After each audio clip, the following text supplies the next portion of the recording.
Buddy was the life of the party, always smiling, always laughing, always ready with a joke, and always ready to eat. He took pride in his ability to consume enormous quantities of food. People would stare in awe as he devoured plate after plate. Buddy loved the attention. He boasted about his appetite. He exaggerated his feats. Buddy's friends chuckled at his antics. They called him the human vacuum. They challenged him to eating contests, which he would inevitably win. Food for Buddy wasn't just a necessity. It was a source of entertainment. It was a way to impress. It was an obsession. But beneath Buddy's jovial exterior, a change was brewing. His obsession with food was growing, taking root deep within him. The once jovial hunger was transforming into something darker, something insatiable. Buddy's hunger began to consume him. It gnawed at him constantly. He was no longer eating for pleasure. He was eating to silence the relentless craving that echoed within him. He spent all his money on food. His once robust frame grew larger, his skin stretched taut, his eyes always searching for the next meal. His friends began to distance themselves. His jokes became tiresome. His obsession unsettling. Buddy didn't notice he was lost in his world of consumption. He had become a slave to his own gluttony. Buddy's home, once filled with laughter, was now filled with the remnants of his obsession. Empty plates and discarded scraps littered every surface. The air hung heavy with the stench of decay. Buddy had become a prisoner in his own home, his world shrinking with every passing day. Driven by his insatiable hunger, Buddy resorted to stealing. He pilfered food from market stalls, he raided garbage bins, he scavenged for scraps. His dignity swallowed by his need. But it wasn't enough. His hunger, a ravenous beast, demanded more. Desperate, Buddy turned his attention to the forbidden. He began to hunt. He poached rabbits from the nearby woods, his hands stained with blood and guilt. He justified his actions, whispering to himself that it was a matter of survival.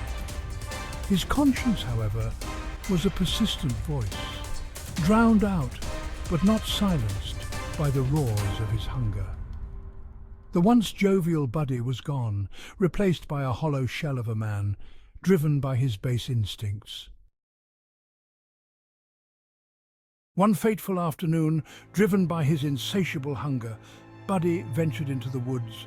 He clutched his father's old hunting rifle, his heart pounding a frantic rhythm against his ribs. He spotted a flicker of movement in the undergrowth. A deer, he thought, his pulse quickening. He took aim, his finger tightening on the trigger. A shot rang out, echoing through the silent woods.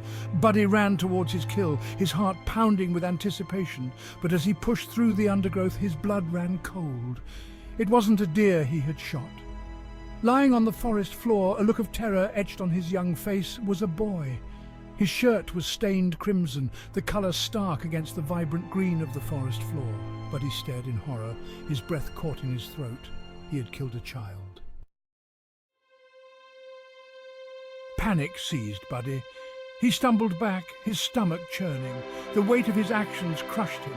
He looked at the boy, his lifeless eyes staring back. He had never intended to hurt anyone.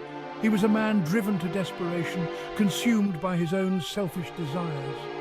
The boy's name, he remembered, was Alito, a kind, gentle boy who often visited his grandmother, who lived on the edge of the woods. Buddy had seen him many times, his infectious laughter echoing through the trees. Now, Alito lay dead. A victim of Buddy's insatiable hunger, a chilling realization washed over Buddy. He was a monster. The life of the party had become a harbinger of death. Sirens wailed in the distance, drawing closer. But he knew he had to run. He couldn't face the consequences of his actions. He couldn't bear the thought of prison, of judgment, of the accusing eyes of the townspeople. He fled, his legs pumping, his breath catching in his throat. The image of Alito's lifeless eyes burned into his mind. His laughter, once a source of joy, now echoed in his ears like a mournful dirge.